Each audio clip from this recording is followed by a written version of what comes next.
Drea. Drea O. Drea O. Drea O. Drea O. Drea O. I'm from Chicago and I'm with Drea O right now. Drea O. Drea O. Beautiful Drea O. I'm with my girl Drea O. And she everywhere you go. Everywhere you go. Everywhere you go. It's crazy. they don't let the GDs through the door, huh? But how would Larry feel about that?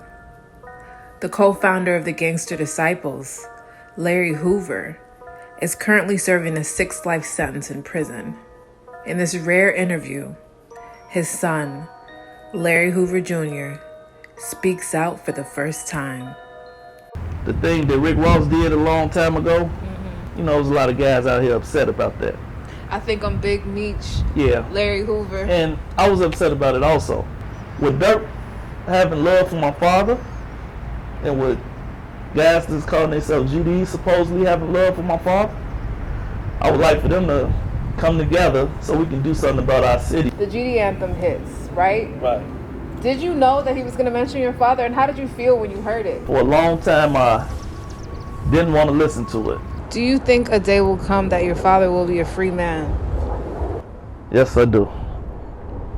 I'm excited to talk to you because I think a lot of people have questions about who your father was. Who was Larry Hoover? Especially now since we got the GD Anthem and you hear kids on TikTok around the world dancing to Trump should have freed Larry. People are saying these words, but they don't necessarily know what they mean. So when you Google Larry Hoover on the internet, Wikipedia pops up and they give a definition. So I want to read to you what the definition says, and you tell me whether it's true or not. Okay. So Larry Hoover, born November 30th, 1950, is an American gang leader and co-founder of the street gang Gangster Disciples. So it's true that he is the co-founder of the Gangster Disciples, but he's not currently the leader of the Gangster Disciples. The Gangster Disciples kind of run themselves right now. Hoover is serving a 6 life sentence in Colorado for a murder in 1973 and in 1997 after a 6-year investigation of conspiracy, extortion, money laundering, and corruption. Well, that's not true. He's not in Colorado for a murder. He was actually in jail for a murder when he went 1973 for actually making a call for a murder, they said. That he ordered a murder. And then it's a drug conspiracy case as far as when he was sent to Colorado. Okay, so I think a lot of people don't even know that your dad was 21 when he got locked up. Right. So talk to me about what was going on at the time, because 21 is so young when you think about it.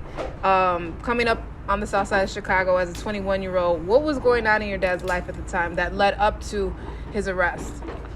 Well, at the age of 21, he was actually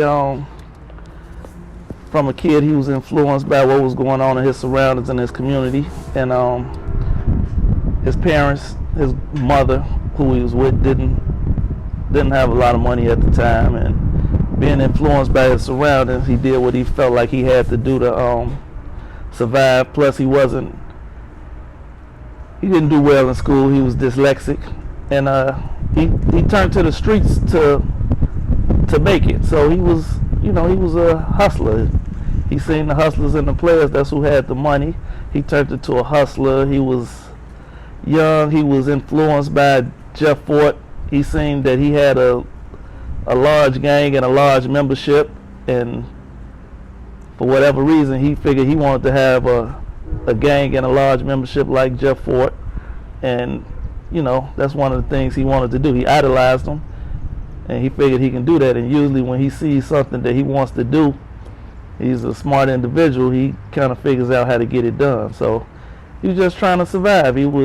Hustling was how he was going to survive. So he was, in the streets. He was selling drugs. He had his gang, and yeah, he was definitely the gang leader of the Gangster Disciples back then, and he was out there in the streets as a young man. And during that time, he got into a situation where somebody was murdered. I don't know exactly what happened, but that's what landed him in jail. And I believe it was over money, but like I said, I don't know how all that actually happened and what went down, who did what, and any of that. But yeah, he was a young man in the streets, and he had his crew and what have you, and he got caught up. How did he come into power? How did he become Larry Hoover that everybody knows? Well, so he was young back then, right? And kind of what he told me was that, like I said, he idolized Jeff Ford. So he went to a meeting, and so let me go back. It was Stones in the neighborhood at the time, and in his neighborhood it was King Cobras. They were up under the King Cobras, but they were always gangsters. And as young gangsters up under the King Cobras, they were not Stones, but they were kind of under the Stones. They was like almost like junior Stones, but they wasn't Stones. So they went to a meeting, and at this meeting, Larry met Jeff. And at the meeting, I guess, I don't know if Jeff was putting people in place or what have you, but he was actually interested, and he wanted to be a main 21. Jeff wanted him to be an ambassador, but he wasn't trying to be an ambassador. So he went back on doing as he was doing, and it was a guy in the neighborhood named Charlie Atkins. He was calling it for the Stones in the area. Him and Charlie Atkins got into it, and he whooped Charlie Atkins. And from there, once he whooped him, I guess some of the guys in the neighborhood started losing respect for him, or seeing that it might be better to be with my father than Charlie Atkins. So then those guys started turning to gangsters around the neighborhood. They weren't actually gangster disciples at the time. They were just gangsters, and they started turning into gangsters. So he had all these different sets that were now Stones at first, that turned into gangsters. So once he had all these sets, he used to have meetings, but the meeting he went to with Jeff Fort had a whole lot of people. So he figured, I'm gonna go around, I'm gonna call a meeting, I'm gonna put these guys together. And when he put these guys together and had a big meeting, David Boxdale happened to be riding through the neighborhood, and he seen all these guys. He want to know what's going on. So he said, David, while they was in the meeting, somebody told him, David out there, he want to talk to you. David was a disciple. The disciples were on the other end. So he went outside and talked to David. And David and him got together. He was saying, like, you know, they could come together and they would be bigger than the Stones, or a big ass, and they would have equal power. So it was a win-win for everybody. Both of their territories grew, and you know, they just had more power that way. He always understood about bringing people together. The numbers equal more power. So regardless of what he was doing, if he was trying to do something negative, and even as he moved forward to doing positive things, he always understood that the numbers would bring more power. Yeah. So with him and David together, so now they were equal as kings, and his membership grew because he had the disciple membership and the gangster membership, and together they were the Black Gangster Disciples. Yes. No, let me take that back. I think it was just Gangster Disciples. I think the Black came in with another group that came into there. But as they came together, they made the membership large, and that's how he grew large in the beginning. And then at a young age, he went to jail, and more his growth kept going as he was in jail, mm-hmm. and as people came into the jails. Mm-hmm. So he just kind of grew from there. So Kanye just dropped his new album. Okay. I mean, who doesn't know that unless you're living under a rock? It was a big, huge rollout for it, and you're actually on the project. So talk to me a little bit about how that came about, and also his involvement in the Free My Father movement. Okay, so how that actually came about is I have a friend of mine that's a good friend of Kanye's. Mm-hmm. And my friend's name is GLC. You may have met him before. Yeah, GLC. So through GLC, I came to speak with Kanye, and you know, Kanye is from the city, and Kanye also believes that my father could help make a change in the city. Yes. So he started putting efforts. he started making efforts towards helping me and my father out. Well, helping my father out. You know, he put an effort forward to help him. And I went to see him when he was doing this show, and he called me, and he was like, "Why don't you put something on the album?" Actually, I had mentioned it to him before.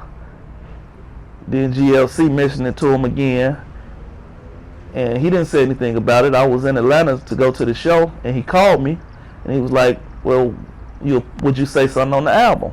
And I said, "Yeah." So then I had to go to the lab and get my thoughts together, and get that pen. Yeah, I definitely had to pen it, but I put something together and I put it on I wrote it and I sent it to him, and I didn't know whether it was gonna be used or not. And it was also a weird situation because Mike Dean, who recorded it, was the one who had also recorded my father when he was on the Ghetto Boys 20-some odd years ago. What are the odds of that? Yeah, and but when I went to the show, he actually played it. I still didn't know if it was on the album because the album hadn't been released. It was a listening party. He was trying to decide which songs he was going to use. But when we went to the show that night, he played it, and you know, just an exciting situation, plus a nervous situation because I don't know. I don't like hearing myself. I don't like watching myself. Right. But it was a good thing, and to hear the people kind of felt what I was saying, it made my father. They told me it made my father seem like a human being. Yeah. They only knew him as Larry Hoover, leader of the Gangster Disciples, rah rah rah. But they don't know him, and they don't know what he's about, and that's why I'm trying to make an effort to, you know, show who he is as a person. Yeah. I'm somebody that has been seeing him and talking to him and know what some of his thoughts are. So, the name Larry Hoover has taken on a newfound popularity with the youth, and it's actually transcend time because it's been mentioned in various hip-hop songs and shows over the last 20 years or so, even longer than that since he's been locked up. But recently, with songs like the GD Anthem, we have TikTokers and kids singing and talking about your father. How does that feel, and what does he think about that? Well, he doesn't get to hear all of it. Like the GD Anthem right now, I'm not sure if he knows about that one. The thing that Rick Ross did a long time ago. So, you know, there's a lot of guys out here upset about that. I think I'm Big Meech. Yeah. Larry Hoover. And I was upset about it also. Really? Because he was talking about whipping work and selling dope. So my father was kind of looking at the fact that he was keeping his name alive. So he wasn't as upset as everybody else was. I don't know if he really liked that part, but I didn't want him to use his name with, you know, he's fighting for his life, and you describe him as a big drug dealer. Right. When he hasn't sold drugs and I don't know how long. You know, he's been in jail. So I didn't like the fact that he was giving him praise for being a drug dealer while he's a man fighting for his life. In actuality, when they gave him the federal case in which was probably around the time when Rick Ross really knew about him, you know, he was doing positive things in the community. He didn't say that he was Larry Hoover like Malcolm X, because he was making a change from, you know, doing street things to trying to do positive things in his community. Yeah. Although nobody really accepts that. I don't know if the youth today even know about that. You know, he had his guys together. They marched on City Hall, you know, a couple times. Some of the biggest marches the city has seen, with a bunch of black youth, you know, organized, and they came prepared and orderly, you know, representing for our community. And when the police and anybody would ask them who's the leader of this, they would say Larry Hoover. But he doesn't get credit for that. And he was marching so that they wouldn't close down healthcare centers in the neighborhood, or it was a hospital. He was marching so they wouldn't close some of the schools in the community. You know, when this case started, they said you're gonna hear some positive things, and then you're gonna hear some negative things. But all of the positive things seem to have disappeared. You know, that they helped catch the serial rapists in the neighborhood, that violence and crime was down in the city, and definitely violence and crime that dealt with his organization, but it was organizations also. He put together the United in Peace thing, where he brought a bunch of the gangs together. Like I said earlier, he's an organizer. Mm-hmm. Even when it was negative, he organized, and as positive, he organized. Mm-hmm. You know, he let the world know, and I think that might have been a big mistake after those marches, because it seemed possible, but he let the world know that he idolized Mayor Daley.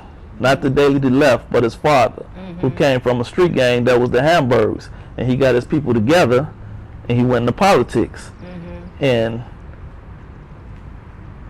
when he idolizes somebody and tries to do something, he seems to be pretty good at it. Mm-hmm. And to see that he had the people together and he was trying to get into politics, I believe that they seen that it was possible he might make it happen.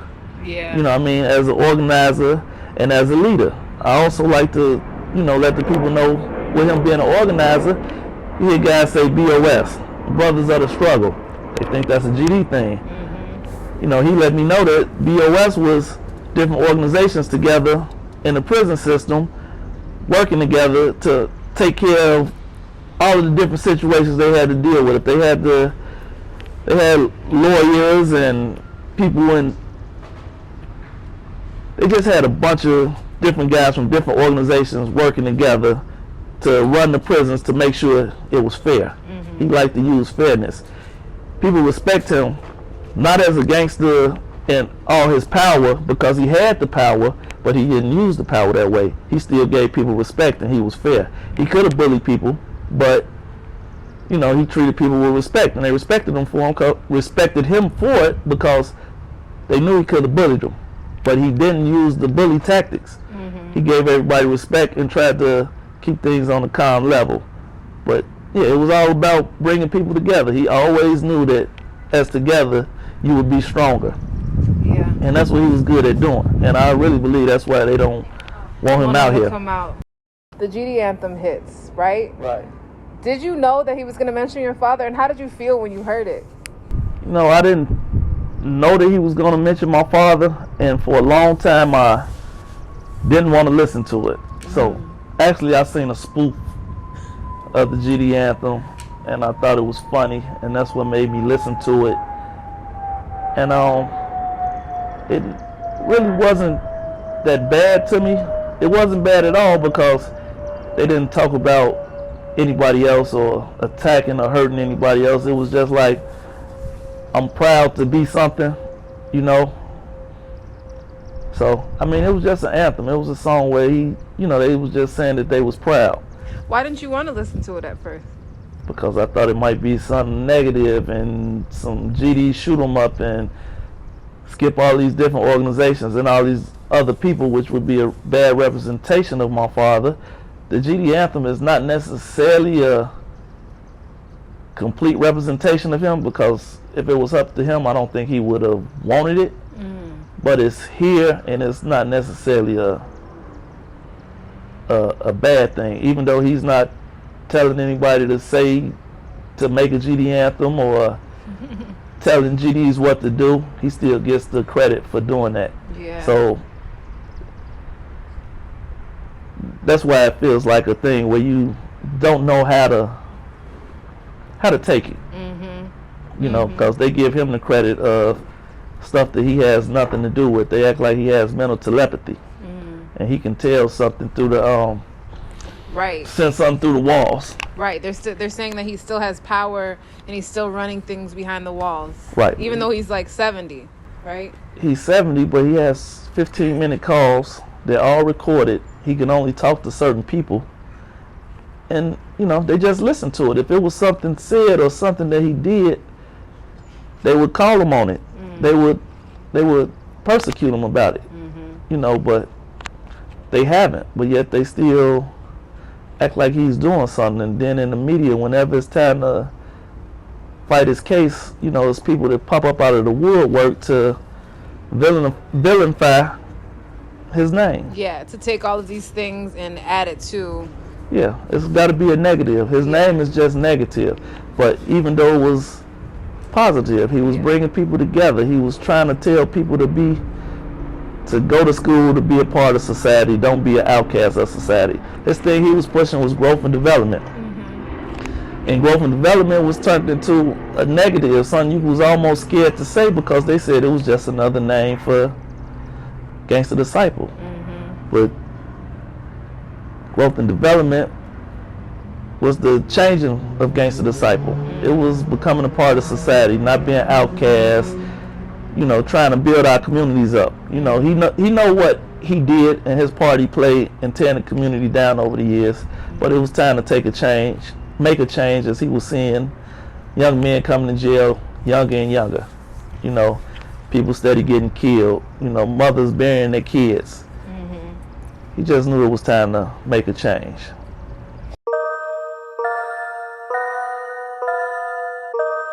Drea, Drea, Drea, Drea, Drea, oh, everywhere you go, everywhere you go, Drea, oh, everywhere you go, everywhere you go, ooh, Drea, oh, everywhere you go, everywhere you go, Drea, oh, Drea, oh.